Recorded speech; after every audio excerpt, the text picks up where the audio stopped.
Hoy vamos a charlar sobre todo lo que debes saber sobre el coronavirus. Se está trabajando en una vacuna. ¿Qué grado de avance hay? ¿Se puede dar alguna certeza sobre la fecha? ¿Cómo se decide abrir o no abrir un restaurante, un bar? ¿Qué se pone en la balanza? Si se pone la cuestión psicológica, la cuestión psiquiátrica, la cuestión económica. Son algunos de los temas que vamos a hablar con nuestro invitado, el doctor Oscar Atienza. ¿Cómo le va, doctor? Muchísimas gracias por venir. Buenas noches. Hola, ¿qué tal? ¿Cómo estás? Buenas noches, Gabriel. Mire, doctor, a ver, ¿cómo se arma la decisión de cuándo se puede abrir o no abrir un restaurante, un bar, un negocio? Porque si uno mira la curva de la cantidad de contagiados, hace un dibujo estratosférico, ¿no? Parece Sí. el despegue de un cohete. Sí, sí, sin duda. Mira, a nivel mundial, decidir la apertura de restaurantes y bares fue en realidad lo último, las últimas actividades en la lista. A nivel mundial, la apertura de ese tipo de actividades se decidió a último momento, igual que la de los shopping. De todos modos, es muy apresurado, muy peligroso abrir ese tipo de actividades en épocas en donde la curva de contagios está subiendo. Es decir, es totalmente lo contrario. Cuando la curva comienza a descender y adquiere una línea de meseta, es decir, una cantidad de casos bajos, mínimos. ¿Estamos ahora en meseta, en 4.000 y pico de casos por día? No, nos queda todavía que trepar un poco más. Yo calculo que vamos a estar trepando por lo menos esa curva 1 o 2 meses más, es decir... 2 meses más va... Sí, y estoy siendo demasiado optimista. En realidad todo esto se va a frenar cuando la vacuna empiece a circular, cuando la vacuna se empiece a aplicar. Uno analiza... Antes no. No, todo eso que nos dicen del rebaño, de que... No, la inmunidad del rebaño no existe. No hay en la historia... No existe. En realidad sí, pero ya te explico en qué caso existe la inmunidad del rebaño. Pero no hay registro en la historia de la humanidad de una enfermedad que se haya erradicado con la inmunidad del rebaño. Tendrías que alcanzar niveles de inmunidad en la gente o de contagio en la gente que sean superiores al 70 o 80% de la población humana. Eso sería catastrófico. Vos imaginate, 5.000, 6.000 millones de personas. Son 5.000 millones de personas. Calcularle a una letalidad del 5% en el escenario que tenemos hoy, que es bajo cuarentena controlada, porque...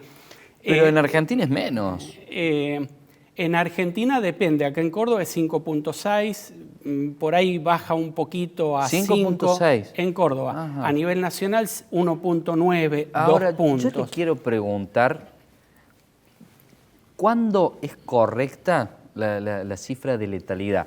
Porque yo digo, ¿no? Yo me fijo hoy, supóngase hoy tengo, vamos a hacer un número redondo, 150.000 contagiados y tengo 2.500 muertos. Pero todas esas cantidades de 4.200, 5.000 contagiados que tuvimos hoy, a lo mejor una parte de esa gente se muere. Entonces, ¿cómo es la forma de hacer el encuadre para decir, para conocer la cifra exacta de letalidad? Claro, porque... En realidad se hace al final de la pandemia. Ahí tenés la cifra exacta. Pero al final de la pandemia no nos sirve. No, en este momento lo que hay que ir haciendo es calculando una letalidad aproximada, que es la cantidad de muertos sobre la cantidad de infectados, ¿sí? No de la población general. Cuando vos hablas de la población general de un país, estás hablando de la tasa de mortalidad, que sería otra cosa distinta. Vos, para alcanzar, cerrando un poco la pregunta anterior, niveles de inmunidad del rebaño, tendrías que lograr una infectividad a nivel de una población del 60-70%. Eso no se logra, no hay forma de lograrlo a través de la circulación del virus. En todo caso, te puede llevar muchos años, aún con este virus que tiene una alta tasa de infectividad, muchos años para lograr eso, pero sí lo lográs con la vacuna. Vos con la vacuna lográs que la mayor parte de la población de forma masiva alcance ese nivel de inmunidad. De ahí que un antivacuna que no le pone a su hijo tal vacuna y dice, ay, a mí no se me da enferma, pero porque todos los otros la tienen. Porque todos los otros la tienen, es decir, hay un efecto protector, eso es parte de la salud colectiva, hay un 80% que impide que ese virus circule normalmente. Así todo tenemos brotes, como por ejemplo del sarampión hace 6 meses atrás, que ya se dio por erradicado. Un brote de 200 personas y ya se dio por erradicado por este mismo, por la vacuna. Es la única forma de lograr esta inmunidad. Doctora Atienza, ¿qué es, o sea, en dónde hay más posibilidades de contagio? festejar, bueno, ya lo pasó hace unos días, el Día del Amigo. Juntarse 6 o 7 amigos en una casa o juntarse 6 o 7 amigos en un bar y que en la mesa de al lado haya otros 6 o 7, que en la mesa de atrás. ¿Dónde es más peligroso contagiarse? O sea, ¿dónde hay más posibilidades de contagio? Puede que no sea lo correcto lo que se esté haciendo, por eso le preguntamos. Sí, ninguno de los dos escenarios es el correcto. Ahora, comparando el escenario de las 6 personas en una casa y las 6 personas en un restaurante, sin lugar a dudas, las 6 personas en la casa contagian menos. Mucho menos. Menos posibilidades. Claro, porque vos tenés 6 personas sentadas en una mesa de un restaurante, pero tenés 10, 20 mesas en donde hay 6 personas más. Claro. Es decir, en un solo ambiente vos podés llegar a tener un escenario de 100 personas como mínimo. Eso aumenta la cantidad de gente expuesta a la posibilidad del contagio. Sin lugar a dudas en la casa, pero parece contradictorio porque se han prohibido las reuniones familiares durante la semana, excepto el día domingo, pero se habilitaron las reuniones en los bares. Es decir, que la misma familia que no se reúne en la casa se puede cruzar al bar, se reúne allí y está mucho más expuesta porque hay más gente circulando. Esas son las medidas que confunden un poco a las personas y creo que es uno de los motivos principales. O sea, uno lo toma como ilógico, vaya a saber en base a qué ha tomado la decisión el COE, quizás para darle vida al sector gastronómico. Al restaurante, pero va a dar vida por un lado, pero las va a quitar por otro, porque esto se va a complicar, no hay lugar a duda. Cuando el COE habilitó las reuniones familiares el 13 y 14 de junio, nosotros lo anticipamos, sabíamos que en 15 días después se iba a empezar a escalar la cantidad de casos. Que fue la previa al Día del Padre, ¿verdad? Exactamente, sí. El fin de semana anterior al Día del Padre. La primera semana de julio ya teníamos un promedio de 20 casos diarios y hoy ya estamos pasando los 60, 70 casos diarios. Lo cual está totalmente controlado todavía, o hay que preocuparse, porque uno ve 2.000 y pico de casos Capital Federal, 2.000 y pico de casos AMBA, y nosotros tenemos 40, 60, no sé cuánto. ¿Está controlado en Córdoba? No, Córdoba no está controlado. De hecho, es una de las pocas provincias del país que tiene circulación plena y apertura casi plena de todas las actividades comerciales. Si te nombro, te puedo llegar a nombrar, qué sé yo, los lavaderos de autos que lo habilitan en estos días. No va a pasar mucho. ¿Por qué habilita un lavadero de autos? Bueno, ahí están las contradicciones. Te habilitan un shopping y no te habilitan un lavadero de autos. Claro, ¿cómo le explicas al dueño de un lavadero de autos? No, mira, vos tenés que estar... Exacto. En realidad, lo ideal para la cantidad de casos que tiene Córdoba hoy es bajar a una fase 1, bloquear absolutamente la circulación del virus por completo, eso durante por lo menos entre 15 y 20 días para lograr bajar la cantidad de casos, porque los casos que estamos viendo hoy, estos 70 o 80 diarios que estamos teniendo, son en realidad la gente que se infectó hace por lo menos 7 días atrás. Quiere decir que los próximos 7 días vamos a seguir trepando en cantidad de casos. Hay que bloquear eso por 15, 20 días, lograr bajar la cantidad de casos y volver a retomar. Así se maneja esta pandemia. Doctor, coincidimos en que la la cuarentena está totalmente levantada, de hecho, aunque sea. Para hacerle la siguiente pregunta, a ver, ¿cómo convencemos a la población que los primeros 15, 20 días, el primer mes hizo cuarentena a rajatabla, porque no se veía gente en la calle, y esa es la verdad lo que hemos circulado, hemos visto que no había nadie en la calle. Hoy que está levantada de hecho, que llevamos 120 días de ciertas restricciones, ¿cómo haces para volver atrás? ¿Cómo se controla eso? Porque ya tampoco hay controles. Bueno, ese es el secreto del fracaso de la cuarentena. La cuarentena en realidad lo que tuvo fue víctima de su propio éxito, porque funcionó muy bien, la gente no vio a los enfermos, a la gente morir, entonces como que se relajó. Y eso fue acompañado de los pocos controles de parte del gobierno. Pero hay una gran adherencia de la gente a la cuarentena. Si uno habla con la gente en la calle, están dispuestos a hacer cuarentena, es decir, le tienen temor, le tienen miedo al virus. De modo que si el gobierno avanzara en una propuesta a la ciudadanía y les explica, les dice, miren, vamos a bajar de fase, no lo que se hizo en Ciudad Autónoma de Buenos Aires o en la zona de AMBA, que se bajó de fase pero no hubieron controles del Estado. Eso lo tienen que acompañar, como hicieron exactamente igual a como se hizo en los primeros 30 días de cuarentena. En la calle no circulaba absolutamente nadie. Si uno le propone eso a la ciudadanía, la ciudadanía va a aceptar. Porque ¿se te hacen 10 kilómetros de cola en cualquier control? Es que no tiene que haber cola porque no debería haber gente circulando más que la gente de las actividades esenciales. Médicos, bomberos, policía, medios de comunicación y nada más. Tal cual fue la primera etapa de la cuarentena. No habían colas, no había gente circulando porque no estaban autorizadas. A esa instancia hay que lograr bajar Córdoba en breve para volver a retomar después en 15, 20 días. Sabemos que es efectiva la cuarentena. ¿Córdoba provincia o Córdoba ciudad? Yo bajaría todo Córdoba provincia porque estamos viendo casos por todos lados. Prácticamente en todas las regiones de Córdoba, en todos los departamentos ya tenemos casos y brotes importantes, tenemos brotes importantes.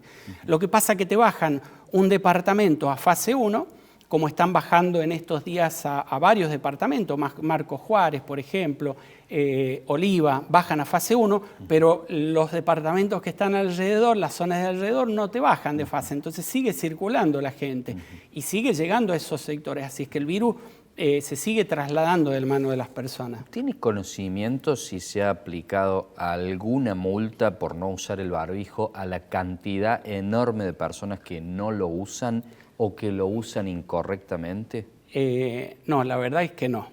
Barbijo no. Sé de multas a locales comerciales que por ahí por me parece que fueron... exceso de capacidad. Sí, exceso de capacidad, incumplir, qué sé yo, la cantidad de personas en una mesa. No, creo que si aplicaran esa multa muchos estarían en problema porque uno camina por la calle y ve que el barbijo están, o no lo usan tapándose solamente la boca, la nariz la dejan al aire libre y eso es como nada. Luego de una breve pausa que vamos a hacer, le vamos a preguntar cómo es el uso correcto del barbijo y cómo debe combinarse con la escafandra, ¿se llama? Sí, la escafandra y después viene un protector para determinadas actividades que también lo deberían tener. Es sobre la elaboración ya de la vacuna y qué tiempo puede demorarse aproximadamente. No le vamos a pedir un día exacto, una fecha exacta, pero aunque sea nos puede decir un mes. Mira, hay en total en el mundo 180 equipos que están trabajando para producir la vacuna. Hay aproximadamente 10 equipos a nivel mundial que ya tienen, que ya están en fase 2. ¿Sí? ¿Hay alguno argentino entre esos 10? No, ninguno de esos equipos es argentino. El más cercano es un equipo peruano que está dentro de esos 10.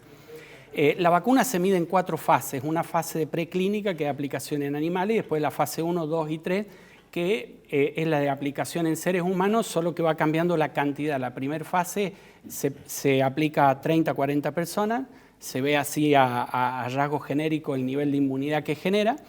Después se aplica a un bloque un poquito más grande, de unas 500 personas, y después vienen las pruebas masivas, que es la fase 3. En fase 3 hay solamente una vacuna, que es una vacuna china, que ya se aplicó en los soldados de China, ya está autorizado, se ha aplicado y se están esperando los resultados. Esa es la vacuna que está más cercana a poder salir. ¿Y cuánto demoran los resultados? Esos resultados demoran más o menos entre 30 y 60 días para ver el nivel de anticuerpos que va generando. Ya en etapas previas, a veces en 1 o 2 semanas, ya se van midiendo o dosando los anticuerpos. Se hace semanalmente eso. Al cabo de un tiempo uno ya sabe que generó una buena cantidad de anticuerpos y ya lo da por incluso hasta válida. Y después hay que esperar un par de meses más para ver si hay reacciones adversas. Exactamente, ¿sí? Los daños colaterales. Los daños colaterales, sí. Hasta acá están avanzadas, está avanzada la China. Después está la de Oxford, que ha tenido mucha prensa últimamente, que está en fase 2. Estaría autorizándose ahora la aplicación masiva en Brasil y algunos países de África, incluido el Reino Unido, ¿no? Una pregunta que a uno le sale en este momento. ¿Esa vacuna va a servir para curar a una persona enferma o solamente va a servir para que un sano no se contagie? Es para que un sano no se contagie. No va a servir, no sirve para curar a una persona que está enferma. ¿Y se está buscando de alguna manera la cura también? ¿La forma de tratarlo exitosamente? Sí, la cura está, no sé si cura, el tratamiento. El tratamiento viene de la mano de corticoides y del remdesivir, que es un antiviral. Son los ¿Es el que decía Donald Trump que había que tomar o no? ¿Ese era otro? No, esa era la hidroxicloroquina. Esa prácticamente fue descartada, generó incluso en algunos grupos un aumento de la mortalidad. Lo que viene para tratar ahora son lo que más o menos está dando resultados, serían los corticoides, el remdesivir y el plasma de persona curada. Es decir, aquella persona que se curó, le sacan el plasma, que es la parte ¿Pero cuánto tiempo del puede, o sea, cuánto tiempo tiene que pasar entre que la persona se cure y ya esté en condiciones de sacarle sangre? Porque ahí le debe producir un daño. Apenas ya se curó, que pasan 15, 20 días, a los 30 días ya se le puede empezar a sacar plasma, incluso se le saca plasma bastante seguido. Doctor, así es que, ¿se puede volver a contagiar a alguien que ya lo tuvo, el COVID-19? No hay un solo reporte en todo el mundo de una persona que se haya curado y se vuelva a infectar. Esto está chequeado porque Totalmente. lo han dicho en un montón de lugares que sí se puede volver a contagiar. No, lo que vos tenés es personas que tienen un periodo de incubación mucho más largo que estos 15 días que nosotros creemos. Y por ahí tienen un falso negativo. Entonces tienen un par de falsos, hasta 2 falsos negativos han tenido y luego de eso volvió a aparecer el virus. Eso a veces es por la misma técnica de recolección del test o quizás hay algunos momentos en el que el cuerpo está luchando contra el virus, los títulos de virus bajan y no se hacen detectables.